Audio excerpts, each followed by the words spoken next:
Hello everyone, welcome to my YouTube channel Avinash Pawar EMRS. Today we are going to study textbook in English for class 11 Hornbill, chapter number 8 Silk Road by Nick Middleton.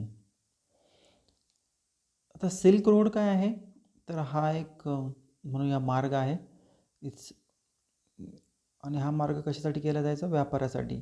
पूर्वी चायनीजमधून जे काही western countries आहेत त्या प्रवासासाठी किंवा व्यापारासाठी जो मार्ग निवडला जायचा प्रामुख्याने सिल्क याचा व्यापार करण्यासाठी हा जो मार्ग निवडलेला होता त्याला सिल्क रोड असं म्हटलेलं आहे. आणि हेच सिल्क रोड जो मार्ग आहे त्याचंच टायटल या चॅप्टरला दिलेलं आहे.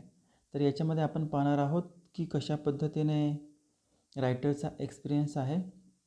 कैलास पर्वताची जी काही प्रदक्षिणा आहे त्यांना कोरा म्हणजे प्रदक्षिणा. जसं आपण मंदिराला प्रार्थना करण्यासाठी आपण प्रदक्षिणा घालतो ना, 11 चक्कर मारल्या, 12 चक्रा, तशा ते एक फेऱ्या आहेत त्याला करायच्या असतात. आणि म्हणून त्याचा जो प्रवास आहे त्या प्रवासाविषयी याच्यामध्ये सांगितलेला आहे. The chapter is also about the Tibetan cultures, about Buddhism यांच्याविषयी पण आहे. आणि एकूणच की रायटरचा एक्सपिरियन्स कसा होता कैलास पर्वताच्या ज्या काही प्रदक्षिणा घालण्याचा त्याच्याविषयी माहिती सांगितलेली आहे. चला तर मग पाहूया. A flawless half moon floated in a perfect blue sky on the morning we said our goodbye. आता हाफ मून म्हणजे काय? ज्याला म्हणूया अर्धा चंद्र. आणि जो काही कमी नाही आहे, पूर्ण असा अर्धा चंद्र दिसत आहे आणि निळं आकाश आहे. सकाळची अशी वेळ आहे आणि आम्ही गुड बाय असं म्हटलेलं आहोत. मग रायटर सकाळी ज्यावेळेस आकाश निळं शुभ्र होतं आणि सकाळीमध्ये ज्यावेळेस अर्धा चंद्र त्याला दिसत होता त्यावेळेस ते निघलेले आहेत. तर कोणाला तरी गुड बाय म्हटलेले आहेत. Extended banks of cloud like long French loaves glowed pink as the sun emerged to splash the distant mountain top with a rose tinted blush. आता इथे एक शब्द आलेला आहे, long French loaves. Long French loaf काय आहे? It's a bread shape slice आहे जो भाजल्यानंतर बेक केल्यानंतर कसं दिसतो तशा पद्धतीने ब्रेड आहे ज्याचा त्या शेपसारखं काय आहे, या क्लाउडचे सगळे शेप आहेत. म्हणजेच ढगांचं वर्णन त्याने कंपॅरिझन कशाशी केलेलं आहे? ढगांचे जे शेप आहे त्याचं वर्णन ब्रेडच्या शेपशी केलेलं आहे. तर पहा, हा जो आकाशामध्ये जे ढग आहेत ते ब्रेडच्या स्लायसेससारखे दिसत आहेत. आकाशामध्ये सूर्य अतिशय म्हणूया तेजस्वी दिसत आहे जो पर्वतावर पडलेला आहे, प्रकाश आहे. आणि मग आम्ही संपूर्ण जे काय आहे रोज टिंटेड ब्लश म्हणजे काय की पिंक कलरचं हे संपूर्ण माउंटेनचे जे टॉप आहेत म्हणजे पर्वताचा जो उंचावरचा भाग आहे तो अतिशय पिंक कलरसारखा दिसत होतो. आणि सूर्य हा स्प्लॅश होत होता म्हणजे चमकत होता थोड्या त्याच्यामुळे ते वातावरण थोडंसं किंवा कलर जो आहे तो पिंक कलरसारखा झाला होता. Now that we were leaving Rahu, Lamo said she wanted to give me a farewell present. आणि मग ते कुठे होते आता सांगितलेलं आहे, ते राहू इथे होते. सो राहू is a name of place. आणि लांपो हे एक कॅरेक्टर आहे याच्यामध्ये म्हणूया आपण. लांपो ती म्हणते की मी त्यांना फेअरवेल आपण बाय बाय करतो ना एखाद्याला, तिथून चालले आहेत, राहूवरून ते चालले आहेत म्हणून लाहमो म्हणते की मी तिथे त्यांना फेअरवेल करण्यासाठी निरोप समारंभाला आपण म्हणतो ना फेअरवेल बाय बाय वगैरे, तशा पद्धतीने ते जाताना ती करण्यासाठी आली होती. One evening I told her through Daniel that I was hiding towards Mount Kailash to complete the kora and she had said that I ought to get some warmer cloth. आणि मी डॅनियलमार्फत लामोला सांगितलं होतं की मी कैलाश पर्वताला जाणार आहे जिथे मी कोरा करणार आहे. कोरा म्हणजे काय? माउंट कैलास जो आहे त्याला फेऱ्या मारणं, प्रदक्षिणा घालणं. आणि मग त्याने सांगितलं आहे की तुम्हाला थोडेसे तिथे थंडी खूप आहे आणि म्हणून गरम कपडे तुम्हाला लागतील. After ducking back into her tent she emerged carrying one of the long sleeved skin coat that all the men wore. Satan seized me up as we clambered into his car. Ah, yes, he declared. Drokba sir. आणि मग ज्यावेळेस आम्ही जाणार होतो तिथून bye bye केलं, त्यावेळेस तिने सांगितलं की तुम्हाला गरम कपडेही घ्यावे लागतील, ज्याने तुम्हाला तिथे थंडी खूप आहे. आता डकिंग बॅक म्हणजे going inside and coming out, म्हणजे आतमध्ये जाणे बाहेर येणे. त्या टेंटमधून आम्ही जिथे राहू इथे होतो, ती जी लामो होती तिने आमच्यासाठी काय आणलं होतं, एक लांब बाह्याचा एक आपण म्हणूया कोट आणला होता, ज्याला आपण म्हणूया शिपच्या स्किनचा तो कोट होता, जे सगळेच माणसं तिथं घालतात. त्याच्यानंतर आणखीन एक याच्यामध्ये कॅरेक्टर्स आहेत, सेतान सीज्ड मी अप म्हणजे तो माझ्याकडे पाहत होता, लुक अटेंटिव्हली. ॲज वी क्लॅम्बर्ड म्हणजे आम्ही ज्यावेळेस मूव्ह झालो किंवा आपण त्या कारमध्ये मी बसलो, त्यावेळेस तो म्हटला आहे ड्रोकबा सर. आता ड्रोकबा म्हणजे काय, शेफर्डसारखा दिसतो आहे, म्हणजे आपण म्हणतो मेंढपाळासारखा, जो मेंढीला घेऊन वळायला जातो ना, गुरं वळायला घेऊन जातो, तसं मेंढ्या घेऊन वळायला जातात, शेफर्ड असं म्हणतात. We took a shortcut to get off the Changtang. Sethan knew a route that would take us south west almost direct toward Mount Kailash. आणि मग आम्ही शॉर्टकट हा घेतलेला आहे चँगटॅन येथून. आणि मग आम्ही सेतान जो ड्रायव्हर होता त्याला माहिती होतं सगळं, की जो आम्हाला साऊथ वेस्टच्या दिशेने घेऊन चाललेला होता आणि माउंट कैलाशकडे तो घेऊन चाललेला आम्हाला होतो. तर इथे आपण म्हणूया मग त्यांचा प्रवास हा माउंट कैलाशाकडे सुरू झालेला आहे शॉर्टकट मार्गे. So it involve crossing several fairly high mountain passes. He said, "There's no problem, sir." He assured us, if there is no snow. आणि मग त्याच्यामध्ये खूप सारे आपण म्हणूया उंच उंच पर्वत येणार होते. आणि मग मी सांगितलं, ड्रायव्हरने मला सांगितलं की काही प्रॉब्लेम नाही आहे, जर तिथे बर्फ नसेल तर काही आपल्याला अडचण येणार नाही. What was the likelihood of that? I asked, not knowing, sir, until we get there. आणि मग त्याने सांगितलं की तिथे कशा पद्धतीने जीवनमान असतं, किंवा त्याने विचारलेलं आहे तिथे परिस्थिती कशी आहे, आत्ता तिथे खूप सारा बर्फ आहे का. मग त्याने सांगितलं की मला तरी आत्ता माहिती नाही आहे, जोपर्यंत आपण तिथे जात नाही. From the gently rolling hills of Rau the shortcut took us across vast open plain with nothing in them except few gazelles. आता गॅझल्स काय आहेत, हे ॲनिमल आहेत, ज्याला आपण मॅमल म्हणूया. आणि मग रोलिंग हिल होते. रोलिंग हिल म्हणजे कसं, जसं आपण म्हणूया उंच पर्वत, जसं आपण चित्रामध्ये काढतो ना, डोंगरमध्ये सूर्य, तशा पद्धतीने रोलिंग हिल्स टेकड्या आहेत राहूच्या. आणि मग जसं आम्ही तो शॉर्टकटचा मार्ग निवडला, तर आम्हाला एक प्लेनची जागा दिसलेली आहे, जिथे फक्त काही गॅझल्स आहेत, काही ॲनिमल्स आहेत. हे माउंट कैलासचं स्केच आहे. That would look up from nibbling the arid pasture and frown before bounding away into the wide. आता काही नवीन शब्द आहेत. नेमिंग म्हणजे बाईट, ॲरिड म्हणजे ड्राय, पाश्चर म्हणजे आपण म्हणूया लँड ज्याला कवर केलेली आहे, आणि वॉइड म्हणजे एम्प्टी. आता तिथे जे आहेत आपण म्हणूया जे गॅझल्स दिसलेले आहेत, ते एक प्रकारे ड्राय, जिथे ग्रास आहे भरपूर, तिथे हे सगळे मॅमल्स जे आहेत आपण म्हणूया चरत होते. आणि मग ते तिथून रस्त्याने जाताना त्या मॅमल्सकडे पाहत होते. So further on where the plains become more stony than grassy, a great herd of wild ass came into view. आता आम्ही जात असताना जिथे ग्रास आता संपलेला आहे, खूप सारे दगडाचा मार्ग आम्हाला लागलेला आहे, जिथे खूप दगडं आहेत. आणि मग वाईल्ड ॲस म्हणजे आपण म्हणूया रानटी, जे काही गाढवासारखा दिसणारा जो प्राणी आहे त्याला म्हणूया आपण, त्यांचा झुंड आम्हाला दिसलेला आहे, कळप त्यांचा दिसलेला आहे. Setan told us we were approaching them long before they appeared.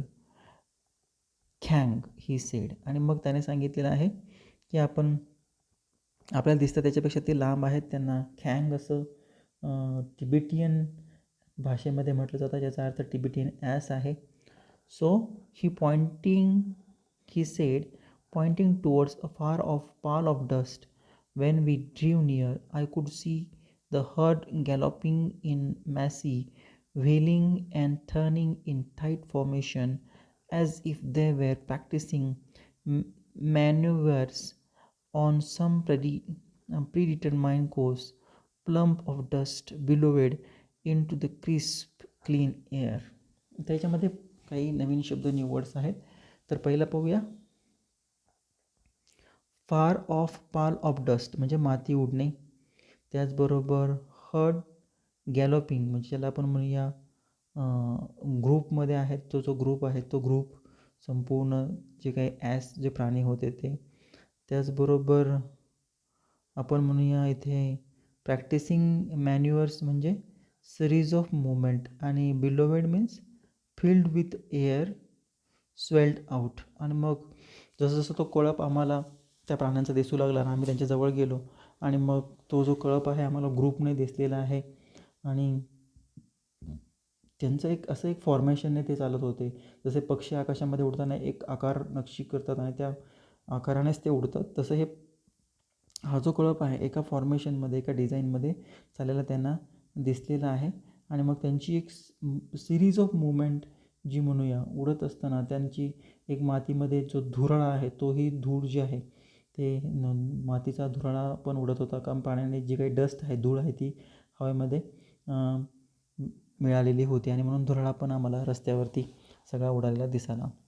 As hills started to push up once more from the rocky wilderness, we passed solitary dorquas tendering their flocks.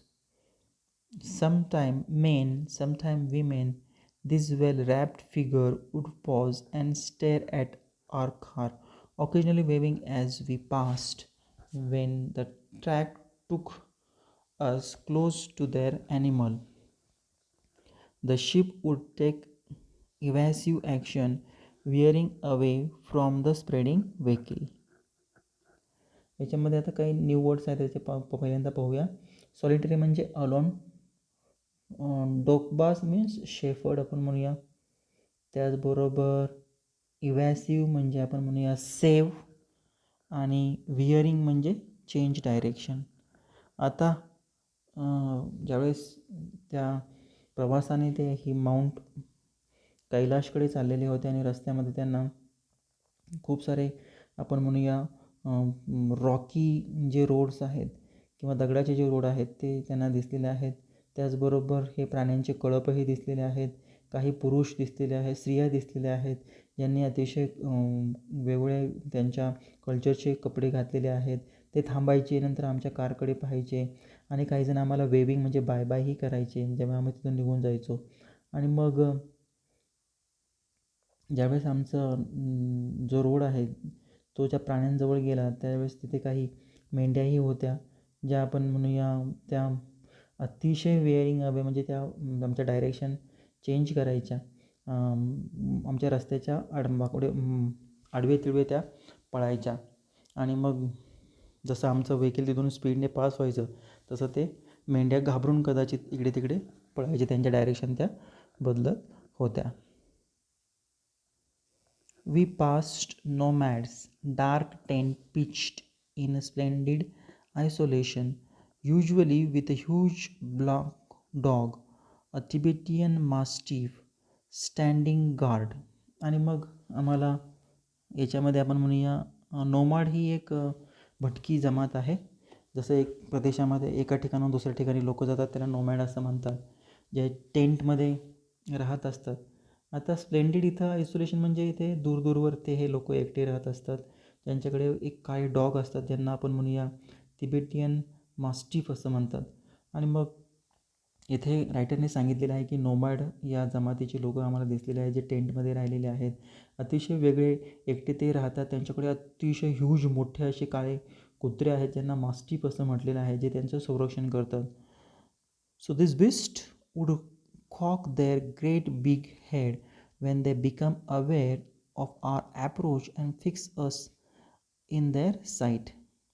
आणि मग हा जो त्या मॅस्टिफला जो आहे तो त्यांना बीस्ट म्हणत आहे, म्हणजे आपण म्हणूया एक जसं काही राक्षस आहे त्या पद्धतीने त्यांना अतिशय मोठे मोठे ते त्यांचं तोंड आहे, जे आपण म्हणूया रानटी कुत्रे आहेत. आणि जसं आम्ही त्याच्याजवळ होतो ते आमच्याकडे एकटक पाहत होते, ते सगळे mastiff. As we continue to draw closer they would explode into action, speeding directly towards us like a bullet from the gun and nearly as fast. आणि मग आम्ही ज्यावेळेस त्यांच्याजवळ गेलो होतो ते आमच्याकडे जोराने, ते मास्टिफ जे आहे, डॉग जे आहेत, ते आमच्याकडे पळत आले आहे.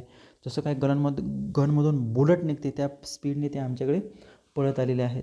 So these shaggy monsters blacker than darkest night usually over bright red collars and bark furiously with massive jaws.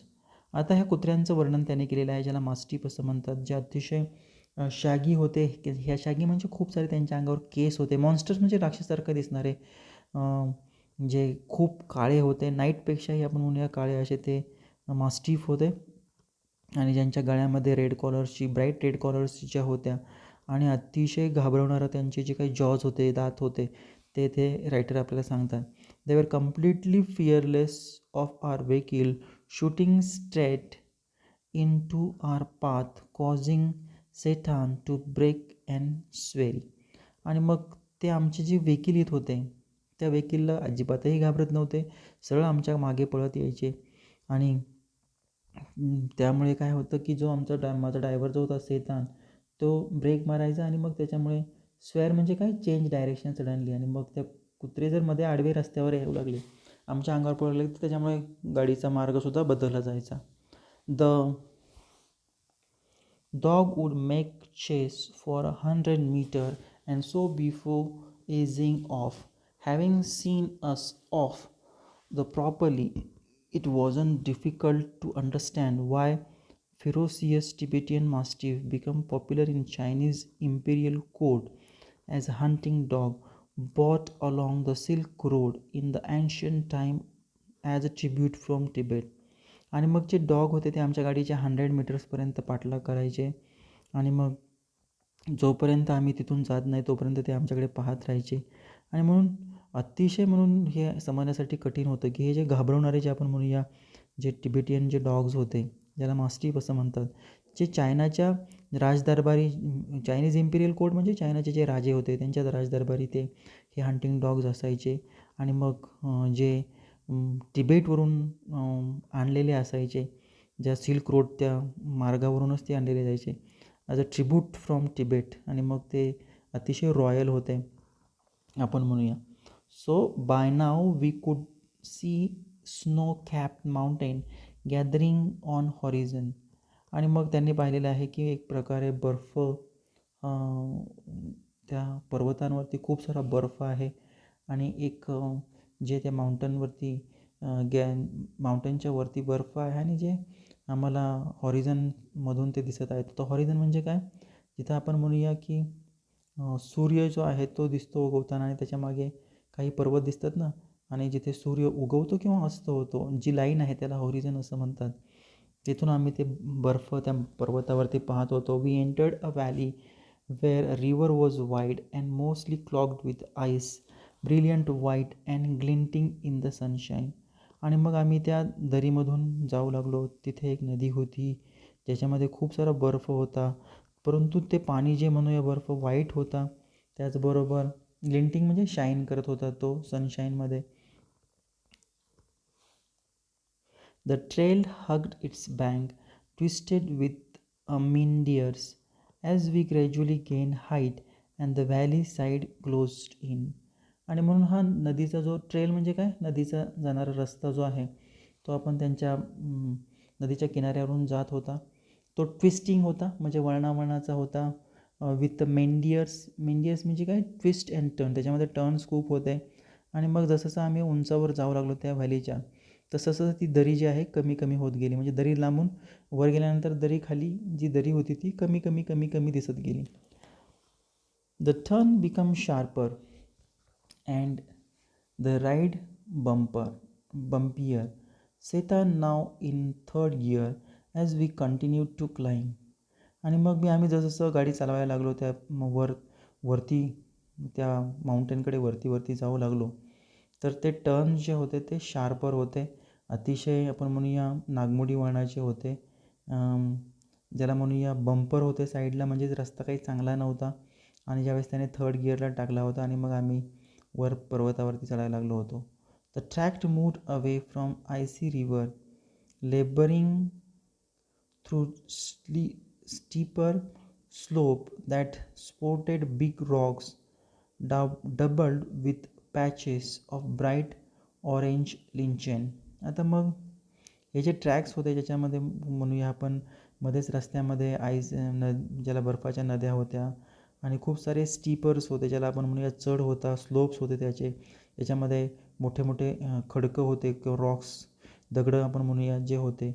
आणि जे आपण म्हणूया की खूप सारे मोठे पॅचेस त्याच्यामध्ये होते. आणि म्हणून ब्राईट ऑरेंज लिंचन म्हणजे काय, पर्वतावरचं तिथे झाड आहे त्यांना ते ऑरेंज लिंचन हे पण दिसलेलं आहे. beneath the rock hunk of snow clung on in the near permanent shade. आणि मग त्या रॉकच्या खाली आपण म्हणूया की त्या दगडांच्या खाली काही तुकडे होते. हंक म्हणजे काय, तुकडे. ते कशाचे तुकडे होते, हंक ऑफ स्नो, बर्फाचे तुकडे होते जे क्लंग मीन्स ज्याने पकडलेलं होतं, hold together on the near permanent shed. I felt the pressure building up in my ears, held my nose, snorted and cleared them. आता स्नॉटेड म्हणजे काय, नाकाने हवा घेणं म्हणूया. आणि म्हणून उंच गेल्यानंतर जो प्रेशर होता तो आमच्या कानावरती आम्हाला स्पष्टपणे जाणवत होता. त्याचबरोबर आमच्या नाकाने खूप सारी हवा आमच्या आतमध्ये जात होती. So we struggle around the tight bend and Setan stopped. He had open his door and jumped out of his seat before I realized that what was going on. Snow, said Daniel, as he too exited the vehicle, letting in a breath of cold air as he did so. आणि मग आम्हाला pressure हवेचा जाणवत होता. आणि मग आम्ही वळणावळणाच्या रस्त्याने राऊंड गोल फिरत बेंड वाकडे तिकडे वळणे होत करून जात होतो. आणि मग सेतान अचानक थांबला आणि खाली उतरलेला आहे. आणि मग खाली उतरल्यानंतर त्याला कळालेलं आहे की गाडीच्या खाली जो आहे खूप सारा बर्फ आहे, असं डॅनियलने आम्हाला सांगितलं. आणि मग आम्ही जसं डॅनियलने दरवाजा उघडला त्या आमच्या गाडीच्या, तसं एक थंड हवा त्या दरवाजातून आतमध्ये आलेली मला जाणवली, असं आपल्याला लेखक सांगत आहेत. अ स्वॅथ ऑफ व्हाईट स्टफ ले across track in front of us, stretching for may be 15 meters before it petered out and the dirt trail reappeared. आता स्वॅथ मीन्स काय, स्वॅथ मीन्स अलॉंग अ आपण म्हणूया स्ट्रीप ऑर एरिया, ज्याला म्हणूया एरिया आहे. आणि ज्याच्यामध्ये खूप सारा बर्फ त्यांना रस्त्यामध्ये पाहायला मिळतो आहे. इथे आणखीन एक न्यू वर्ड आहे, पिटर्ड मीन्स डिमिनिश ग्रॅज्युअली आणि स्टॉप, म्हणजे हळूहळू नाहीसा होणे, हळूहळू कमी होणे आणि नाहीसा होणे. डर्ट ट्रेल म्हणजे माती. आता रस्त्यामध्ये त्यांना जात असताना खूप सारे व्हाईट स्टफ म्हणजे स्नो हे आढळलेले आहेत. काही एरियामध्ये खूप सारा बर्फ होता आणि जवळपास 15 मीटर्सपर्यंत जो म्हणूया आम्हाला तो होता. आणि नंतर तो हळूहळू कमी होता आणि आम्ही तिथे थांबायचो जिथे तिथे बर्फ आहे. काही ठिकाणी आम्हाला मातीही आढळलेली आहे, पुन्हा आम्हाला ती दिसायची. The snow continue on either side of us, smoothing the abroad bank on the upslope slide. आता मोठ्या प्रमाणात त्यांना बर्फ हा वाटेमध्ये कैलाश पर्वताकडे जाताना हा आढळलेला आहे. आणि मग मध्येच आम्ही त्या बर्फांच्यामुळे थांबायचो. आणि खूप सारे आपण म्हणूया पहाडीवालो जे पर्वत होते जिथे आपण म्हणूया त्याच्याशी साईड होते, त्याच्या साईडला हा सगळा बर्फ जमा झालेला होता. The bank was too steep for our vehicle to scale, so there was no way round to snow patch. आणि म्हणून टू स्टीप म्हणजे काय, असा उभा चढ. आपण एखाद्या डोंगरावर जाताना उभा चढ असतो ना, तशी गाडी ती पर्वतावर उंच चाललेली आहे आणि तो जो चढ होता तो खूप जास्त होता. ज्यावेळेस गाडी स्केल करायची, क्लाइंब करायची त्यावेळेस, आणि मोठे मोठे स्नोचे पॅचेस त्या रोडवरती होते. I join Daniel as Sethan stepped on the encrusted snow and began to slither and slide forward, stamping his foot from time to time, ascertain how sturdy it was. I looked at my wristwatch. We were at 5,210 meter above the sea level. आणि मग इथे आपल्याला writer सांगत आहे की कशा रस्त्यामध्ये खूप सारा स्नो होता. आणि मग डॅनियलसुद्धा मी डॅनियलला जॉईन झालो आणि सेतान मग खाली मध्येच उतरायचा. आणि इनक्रस्टेड म्हणजे जो हार्ड स्नो आहे, जो कडक बर्फ आहे, जिथे आपण म्हणूया जो बिगॅन टू स्लायडर मीन्स जो मूव स्मूथली आपण म्हणूया हळूवारपणे सटकतो, तो मऊ आहे असा, त्याच्यावरून गाडीसुद्धा स्लिप होऊ शकते, तर असा रोड आम्हाला होता. आणि म्हणून जो आमचा ड्रायव्हर होता सेतान, तो खाली उतरायचा. त्याचे पायाने तो रस्त्यावरती पाय जोरात आदळायचा आणि पाहायचा तो की तो हार्ड आहे की नाही, किंवा इतर मग गाडीसुद्धा तिथून जाणार नाही, स्लिप होऊ शकते. सो स्टर्डी म्हणजे रोड कसा आहे, it was hard or not. So I looked at, मी ज्यावेळेस माझ्या घड्याळाकडे पाहिलं किंवा रिस्टवॉचकडे पाहिलं, तर आमची हाईट होती 5,210 मीटर सी लेवलपासून, म्हणजे समुद्रसपाटीपासून आमची उंची जवळपास 5,210 मीटर होती. आम्ही उंचावर होतो.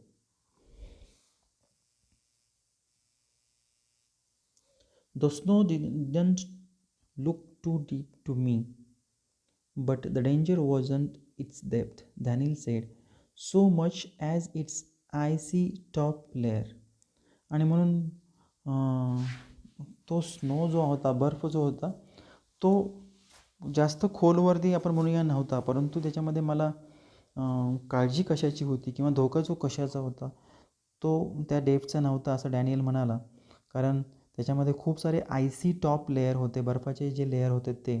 If we slip off the car could turn over, he suggested as we saw Setan grab handfuls of dirt and fling them across the frozen surface. आणि मग जर आयसी टॉप जर असेल, बर्फाळ जर जे लेयर असेल, तर डॅनियलने आम्हाला सांगितलेलं आहे की आपली कारसुद्धा ही स्लिप होऊ शकते किंवा कार पलटी होऊ शकते असं डॅनियलने सांगितलं. आणि मग त्याने सांगितलेलं आहे की सेतानने ज्यावेळेस हँडफ्युल म्हणजे काय, ज्याला म्हणूया माती हाताने टाकणे, हँडफ्युल ऑफ डर्ट म्हणजे ज्याने माती जो आहे तो त्या रस्त्यावरती टाकायचा, फ्लिंग करायचा, थ्रो करायचा, आणि मग त्या रस्त्यावरून आम्ही नंतर जायचो. So we both pitched in, and when the snow was spread with the soil, Daniel and I stay out of vehicle to lighten Setan's load. So आणि मग आम्ही दोघं, डॅनियल आणि मी, खाली उतरायचो आणि मग कारण गाडीचं वजन हलकं होण्यासाठी, आणि मग रस्त्यावरती माती टाकायचो जेणेकरून गाडी स्लिप होणार नाही. So he backed up and Drew towards the dirty snow, eased the car on its icy surface, and slowly drew its length without apparent difficulty. आणि मग आम्ही अशा पद्धतीने जो लोड होता तो लोड कमी करण्याचा प्रयत्न केला. आणि मग नंतर तो आमचा जो सेतान होता तो गाडीमध्ये यायचा, बसायचा, आणि त्या डर्टी जे स्नोचे होते किंवा बर्फाचे जे घाणेरडे काही तुकडे होते का लेखकाने वर्णन केले याच्यामध्ये, त्याच्यामुळे वजन कमी झाल्यामुळे कारला थोडंसं हलकी व्हायची वजन, आणि कार हळूहळू मूव फॉरवर्ड ही पुढच्या दिशेनेही जायची. त्याच्यामध्ये थोडीशी डिफिकल्टी ज्याच्यामध्ये कमी होती कारण वजन कमी झाल्यानंतर.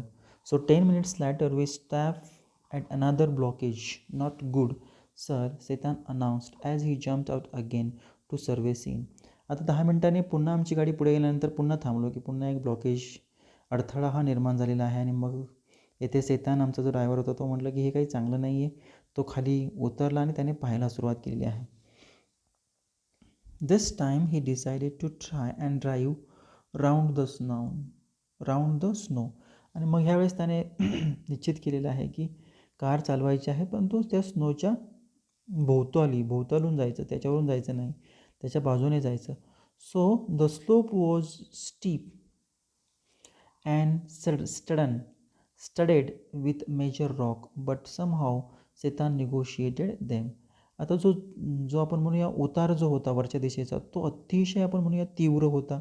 चढ जो होता तो जास्तच होता आणि जिथे खूप सारे रॉक्स होते, खडकं होते, दगडाचे तुकडे होते आपण म्हणूया मोठमोठे. सो मग सेताने कसं तरी त्याच्यावर आपण म्हणूया त्याचा सामना हा केलेला आहे. So his 4-wheel drive vehicle lurching from one obstacle to next. In so doing, he cut off one of the hairpin bend regarding the trail further up where the snow had not drifted. आणि मग त्याची जी 4-व्हीलर होती ती लर्चिंग म्हणजे swing जसं झोका करतो ना तशा पद्धतीने एक अडथळा पूर्ण केला. एक अडथळा जर त्याच्यावर विजय मिळाला तर दुसरा अडथळा पुन्हा तयार व्हायचा. अशा पद्धतीने आमचा हा प्रवास हा चालू होता आणि त्याच्यानंतर आम्हाला एक हेअरपिनसारखा बेंड, हेअरपिन म्हणजे कशा आपल्याला माहिती आहे ना, यू आकाराचा रस्ता हा भेटलेला आहे जिथे मोठ्या प्रमाणात रस्त्यावरती माती होती आणि मग बर्फ होता आणि मग तो तिथून जो बर्फ जो होता तो तिथून काढलेला नव्हता.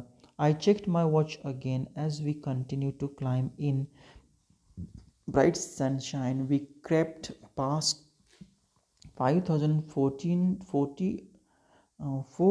meter and my head began to throb horribly. I took gulp from my water bottle which is supposed to help a rapid ascent. आणि मग मी ज्यावेळेस माझं घड्याळ पाहिलं, आम्ही तो जो पर्वतावरती चढायला सुरुवात केलेली होती, मोठा चांगला सूर्यप्रकाश हा होता आणि मी ज्यावेळेस पाहिलं त्यावेळेस 5400 मीटरपर्यंत उंचीवर आम्ही आलो होतो. माझा जो थ्रोब म्हणजे हॉरिबली माझं जे डोकं आहे ते म्हणूया दुखायला सुरुवात झालेली होती. पल्स रेट आणि मग आय टूक गल्फ ऑफ वॉटर म्हणजे काय, मी पटपट माझी बॉटल काढली आणि जोरजोराने पाणी प्यायला लागलो, जास्त फास्ट पाणी प्यायला लागलो आणि मग आवाज होतो त्याचं नाव गल्फ असं आहे पाणी पिताना जाऊ. आणि मग त्याच्यामुळे मला थोडीशी मदत झाली ज्यासाठी आम्ही पुन्हा एकदा वरच्या दिशेने चढायला. लॅपिड असेंट म्हणजे जोराने चढणे. So we finally reached the top of the pass 5515 meter. It was marked by a large cairn of rocks festooned with white silk scarves was ragged prayer flag. आणि मग इथे काही नवीन शब्द आहेत त्याचे पाहूया. पहिल्यांदा क्रॅन ऑफ रॉक्स म्हणजे काय, पाईल ऑफ स्टोन आणि फेस्टून मीन्स डेकोरेटेड. जिथे आपण म्हणूया खडकांचे दगडांचे ढीग जे डेकोरेट केलेले होते. आणि व्हाईट स्कार म्हणजे आपण म्हणूया की एक प्रकारचे झेंडे जे आहेत ते होते, फ्लॅग्स त्यांचे लावलेले होते.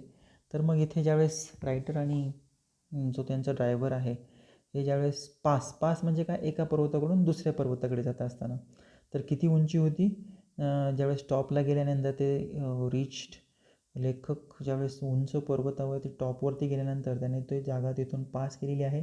5515 मीटरवर होते आणि अतिशय तिथे मोठ्या प्रमाणात दगडांचा हा ढीग होता. त्याचबरोबर तिथे उंच आम्ही सपाटीला थोडंसं आल्यानंतर काही झेंडे होते आणि काही जिथे आपण म्हणूया प्रेयर्स पूजा करण्याचे, प्रार्थना करण्याचे काही फ्लॅगही होते. We all look turn round the cairn in a clockwise direction as it's is the tradition. आणि मग आम्ही and Setan check the tyre on his vehicle. आणि मग आम्ही तिथून टर्न घेतलेला आहे, एक गोल चक्कर मारलेला आहे.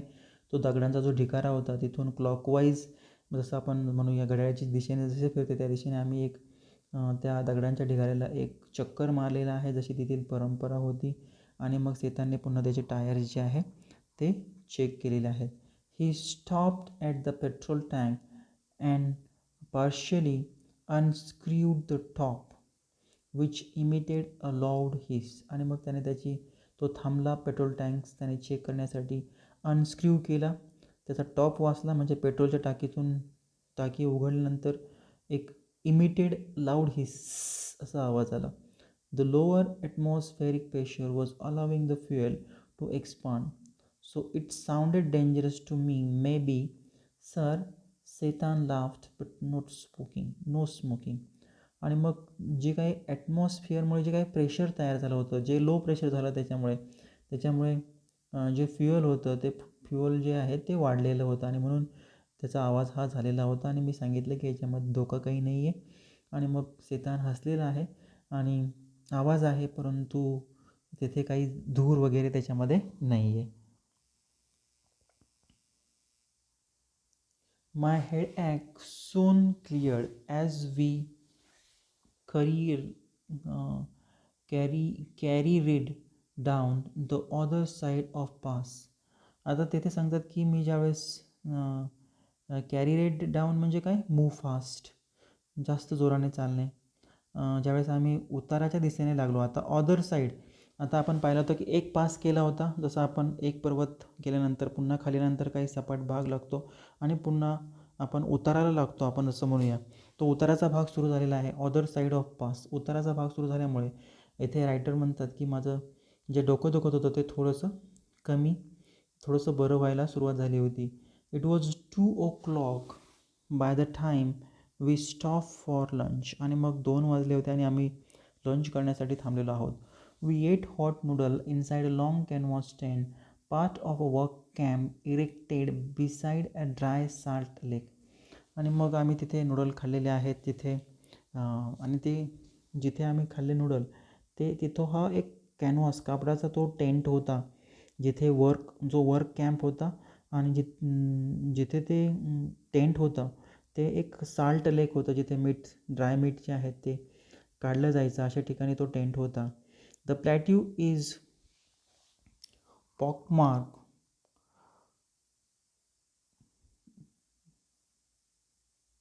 The plateau is pockmarked with a salt flat and a blackish lake. Blackish lake vestiges of the Tethys Ocean, which bordered Tibet before the great continental collision that lifted it skyward. This आता इथे काय झालेलं आहे, काही नवीन words आहेत ते आपण पाहूया. तर प्लॅट्यू आपण म्हणूया पठार, सपाट जी जागा आहे. त्याच्यानंतर पॉकमार्क म्हणजे काय, डिसफिगर्ड, ज्याच्यावर काहीतरी आपण म्हणूया विथ स्कार, काहीतरी मार्क आहेत. आता साल्ट फ्लॅट म्हणजे काय, साल्टी वॉटर, ओके, ज्याला म्हणूया खारट पाणी आहे. आणि वेस्टीज म्हणजे काय, जे निशाण आपण म्हणूया की ट्रॅक जे आहे ते डिसॲपिअरिंग झालेले आहेत. आता झालेलं काय आहे की इथे टेथाईस ओशन जो आहे, ज्याला आपण म्हणूया एक समुद्र जो आहे, ज्यावेळेस भूकंप होतात आणि भूगर्भामध्ये काही हालचाली होतात त्यावेळेस काही ज्या जागा आहेत त्या हललेल्या जातात भूगर्भामध्ये हालचाल्यामुळे. आणि मग त्या पद्धतीने ज्या काही प्लॅट्यू आहेत किंवा माउंटेन जे आहेत किंवा लेक जे आहेत असे तयार होताना आपल्याला दिसतात. तर तसंच सांगितलेलं आहे की ते प्लॅट्यू जो तिथे पठार जे होतं ते कशाचं, जे अतिशय आपण म्हणूया डिसफिगर्ड झालेलं होतं, त्याच्यावर बारीक बारीक एक प्रकारचे तेथील जागा जी आहे पूर्ण बदललेली होती त्या पठाराची. कारण तिथे जिथे साल्टी वॉटर ही झालेलं होतं, कारण ट्रॅक जो आहे तो पूर्ण त्याचं निशाण जे आहे जे टॅथस ओशनमध्ये होतं, जे तिबेटच्या बॉर्डरवर होतं. आणि ज्यावेळेस हे जे कॉन्टिनेंटल कोल्युजन झालं होतं, भूगर्भामध्ये हालचाली झाले होते, त्याच्यामुळे ते थोडंसं वर आलेलं होतं वरच्या बाजूला अशा तोडग्याने भूकंप वगैरेमुळे. तर अशी ती माहिती सांगितलेली आहे. So this one was a hive of activity, men with pickaxes and shovels trudging back and forth in their long sheepskin coat and salted encrusted boots, all over sunglasses against the glare, as a steady stream of a blue truck emerged from the blindingly white lake laden with piles of salt. आता इथे वर्णन केलेलं आहे की कशा पद्धतीने तिथली जिथे आम्ही पोहोचलो होतो तिथे कशा पद्धतीने ॲक्टिव्हिटीज होतात, त्या लोकांनी कशा पद्धतीने ड्रेसिंग त्यांचं कसं होतं, की लाँग शिपस्किन त्यांनी जे कोट आहेत, जे आपण म्हणूया मेंढीचे जे काही केस असतात त्याच्यापासून बनवलेले ते कोट्स घातलेले होते, ज्याच्यामध्ये आपण म्हणूया लाँग म्हणजे शूज आहेत, बूट जे आहेत ते घातलेले आहेत, सनग्लास त्यांनी घातलेले आहेत. कारण तेथील हवामानानुसार तेथील लोकांचं जे काही वर्णन आहे, त्यांचा पेहराव जो आहे त्याचं तेथील सनशाईननुसार त्यांनी सनग्लासेस घातलेले आहेत. तर असं वर्णन हे ते लेखकाने आपल्याला केलेलं दिसतं. By late afternoon, we had reached the small town of Hor, back on the main east-west highway that followed the old trade route from Lhasa to Kashmir. आणि मग दुपारच्या वेळेला आम्ही तिथे एका गावामध्ये पोहोचलो जिचं नाव होर होतं, आणि जो आपण ईस्ट आणि वेस्टच्या हायवेवरचं जे आपण म्हणूया जिथे जुना व्यापाराचा जो मार्ग होता, जो लहासा ते काश्मीर हा जो मार्ग होता जो व्यापारासाठी यूज केला जायचा. Daniel who was returning to Lhasa found a ride in a truck to Setan and I bade him farewell outside a tyre repair shop. आणि मग डॅनियल जो परत लहासाला जाणार होता, आणि मग आम्ही एक ट्रक पाहिलेला आहे तिथे, ज्याच्यामुळे सेतान आणि मी काय केलेलं आहे, आम्ही फेअरवेल त्याला बाय बाय केलेला आहे, जो तो टायर नीट करण्यासाठी एका शॉपवर जाणार होता. So we had suffered 2 puncture in a quick succession on the drive down from salt lake, and Setan was eager to have them fixed since they left with no spare. आता इथे सांगलेलं आहे की 2 puncture आमच्या टायरमुळे झालेले आहेत, कारण रस्ता एवढा खराब होता. आणि मग सेतानकडे जो आता कोणताही एक्स्ट्रा टायर जो आहे तो राहिलेला नाही. So beside the second tyre he had been replaced by one that was as smooth as my bald head. आणि जो आम्ही टायर बदललेला होता तो अतिशय ज्याला म्हणूया ज्याच्या आकारावर ब्लेड हेड म्हणजे काय, नॉट हेअर. जसं आपण म्हणूया टक्कल पडतं ना माणसाच्या अंगावर, तसं त्याच्या टायरवर अजिबात नक्षी नव्हती. असा टायर आम्ही हा आमच्या गाडीसाठी राहिलेला होता. So Hor was a grim, miserable place. There was no vegetation whatsoever, just dust and rock, liberally scattered with years' accumulated refuse, with unfortunate given that the town sat on the shore of Lake Mansarovar. आता इथे वर्णन केलेलं आहे होर कसं होतं, अतिशय serious, sad, miserable हे प्लेस होतं, जिथे कोणतंही व्हेजिटेशन किंवा आपण म्हणूया भाजीपाला आपल्याला पाहायला मिळत नाही. फक्त तेथे धूळ आणि खडकं आपल्याला पाहायला मिळतात. आणि जसं आपण म्हणूया की जिथे मोठ्या प्रमाणात कचऱ्याचे जे अक्युमुलेटेड रिफ्यूज म्हणजे काय, कचरा, गार्बेज, खूप ढगांचे कचऱ्यांचे ढीग त्यांना पाहायला मिळालेले आहेत. आणि ज्याचा आपण म्हणूया जिथे किनारा कोणता आहे मात्र या होरचा, इट्स अ लेक मानवर सरोवर येथे आहे. So Tibet's most venerated stretch of water. Venerated म्हणजे काय, रिस्पेक्टेड. जे पाणी जे आहे लेक ऑफ मानसरोवर, अतिशय लोक त्याला रिस्पेक्ट देतात, कारण धार्मिकदृष्ट्या त्याला महत्त्व आहे मानसरोवरला, त्यातील पाण्याला. Ancient Hindus and Buddhist cosmology pinpoint Mansarovar as a source of 4 great Indian river. आता कॉस्मोलॉजी म्हणजे काय, science of origin of universe. आपण म्हणूया विश्वाची निर्मिती कशी झाली त्याचं जे शास्त्र आहे त्याला कॉस्मॉलॉजी असं म्हणतात. आणि मानसरोवर अतिशय धर्मग्रंथामध्ये ज्याला म्हणूया अतिशय महत्त्वाचं स्थान आहे, ज्याच्यामध्ये महत्त्वाच्या ज्या 4 रिव्हर्स आहेत, मग ते इंडस असेल, गंगा, सतलज आणि ब्रह्मपुत्रा, ह्या 4 प्रमुख नद्या आहेत. आता actually only the Sutlej flow from the lake, but the head water of the other all rise near by on the flank of Mount Kailash. आणि फक्त आपण म्हणूया की सतलज ही नदी जी आहे ती फक्त आपण या मानसरोवराच्या ह्याच्यातून त्या सोर्समधून येते, आणि बाकीच्या ज्या आहेत, ज्या गंगा, इंडस आणि ब्रह्मपुत्रा, ह्या कुठून येतात, तर जे दुसरा जो राईज आहे, जो माउंट कैलासचा जो किनारा आहे, त्या किनाऱ्यापासून त्या येतात असं म्हटलेलं आहे. So we were within striking distance with a great mountain and I was eager to forge ahead. आणि आता आम्ही त्या मानसरोवरा ज्या कैलाश पर्वतावरती जवळपास आम्ही तिथे जाणार होतो आणि मला मात्र तीव्र इच्छा होती की तिथे पुढे जाण्याची. ते लवकरच आम्हाला माउंट कैलाश हा आमच्या जवळच हा होता. तर त्याच्यामुळे मला ही मोठ्या प्रमाणात इच्छा आता तेथे पोहोचण्याविषयी झालेली आहे. But I had to wait. Setan told me to go and drink some tea in the horse only cafe, which, like all the other building in town, was constructed from badly painted concrete and had 3 broken windows. आणि पण मला थांबायचं होतं आणि मग सीताने सांगितलेलं आहे की आता तिथे जाऊन चहा प्या. मग होर्सचंच एक कॅफे होता ज्याचं बिल्डिंग त्या एका टाऊनमध्ये होते आणि तिथे जे कन्स्ट्रक्शन होतं जे अतिशय बॅडली पेंटेड होतं आणि त्याच्या ज्या खिडक्या होत्या त्या तिन्ही तुटलेल्या होत्या. The good view of the lake through one of them help to compensate for the drought. परंतु या कॅफेमधून एक सुंदर असं दृश्य आम्हाला दिसत होतं आणि ते होतं लेक, एक तळं. आणि त्याच्यामुळे आम्हाला त्या कॅफेविषयी काही वाटलं नाही. I was served by a Chinese youth military uniform who spread a grease around on my table with a filthy rag before bringing me a glass and thermos of tea. आणि मग आम्हाला त्या कॅफेमध्ये एक चायनीज जो म्हणूया waiter आहे, military uniform त्याने घातलेला होता. त्याने अतिशय मळालेल्या कापडाने आमचा जो टेबल आहे तो पुसलेला आहे. त्याच्यामुळे तो आणखीनच फिल्दी म्हणजे घाण झालेला आहे. ओके, डर्टी क्लोथ होतं ते.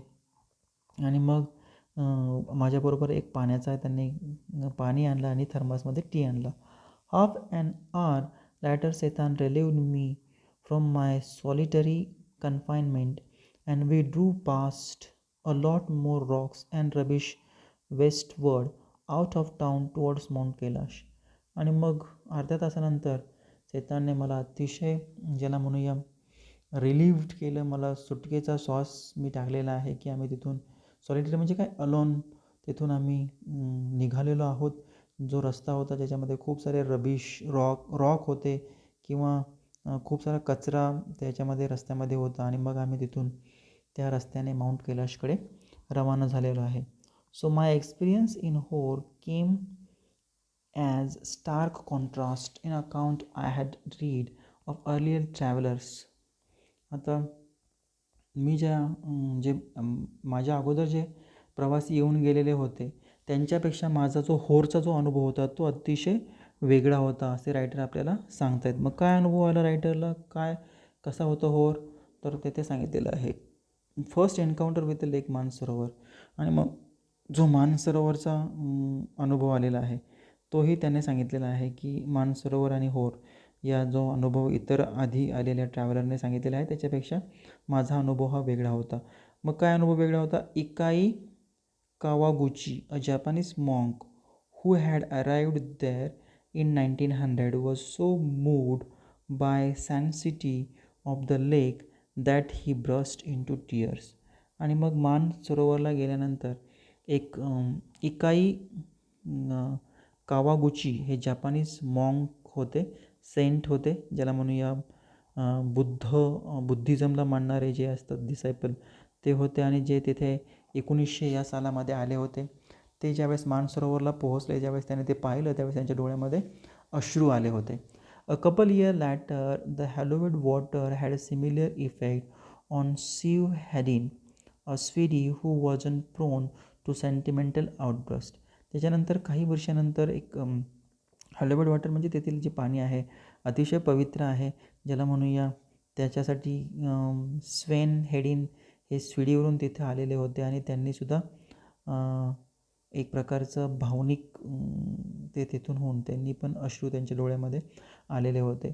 So it was dark by the time we finally left again after 10:30 PM. We drove up outside a guest house in Darchen for what turn out to be another trouble night. आणि मग आता अंधार झालेला होता आणि मग आम्ही तिथून निघालो. 10-10:30 वाजले होते आणि मग आम्ही तिथून निघून गेलो. गेस्ट हाऊसमध्ये दार्चेन हे एक प्लेस आहे, तिथे आम्ही गेलेलो आहोत. आणि तिथे पण आम्हाला तिथे गेल्यानंतर आम्हाला तिथे पुन्हा एकदा एक प्रॉब्लेम जो आहे ते रात्री जाणवलेला आहे. तो काय प्रॉब्लेम्स होता, काय ट्रबल झाला? So kicking around in the open air rubbish dump that passed for town Hor had set off my cold once more. आणि म्हणून ज्यावेळेस आम्ही होरला होतो, ज्यावेळेस तिथे खूप धूळ होती आणि त्याच्यामुळे मला थंडी किंवा मला सर्दी जी आहे ती झालेली होती. Though if truth be told it had never quite disappeared with my herbal tea. आणि म्हणून मला तर खरं सांगावं असं वाटतं आहे की मी ज्यावेळेस हर्बल टी घेतला त्यावेळेससुद्धा तो माझा जो कोल्ड आहे ती सर्दी जी आहे ती गेलेली नाही. One my nostril was blocked again and as I lay down to sleep I wasn't convinced that the other would provide me with sufficient oxygen. आणि मग मी ज्यावेळेस झोपायला गेलो त्यावेळेस मला झोप येत नव्हती. मला ऑक्सिजन जो आहे पूर्ण नाकाने घेता येत नव्हता. My watch told me I was at 4,760 meters. It wasn't much higher than Rao, and there I had been gasping for oxygen several times every night. आणि मग ज्यावेळेस मी चेक केलं त्यावेळेस आमची उंची 4,770 मीटर 60 मीटरवर होती. आम्ही राऊपेक्षा जास्त उंचावर नव्हतो, परंतु मला ऑक्सिजन घ्यायला किंवा हवा घ्यायला मला आतमध्ये श्वासोच्छ्वास घ्यायला त्रास त्या रात्री होत होता. I had grown accustomed to these nocturnal disturbances by now but they still scare me. Nocturnal म्हणजे नाईट. त्या रात्री मला खरंच बरं वाटत नव्हतं कारण मला सर्दी खूप झालेली होती आणि मला आता थोडीशी भीतीही वाटू लागली होती कारण माझ्या एक नॉस्ट्रील जी आहे ती बंद झालेली होती. So that's all from the first part. We will continue next session. Thank you very much for watching this video.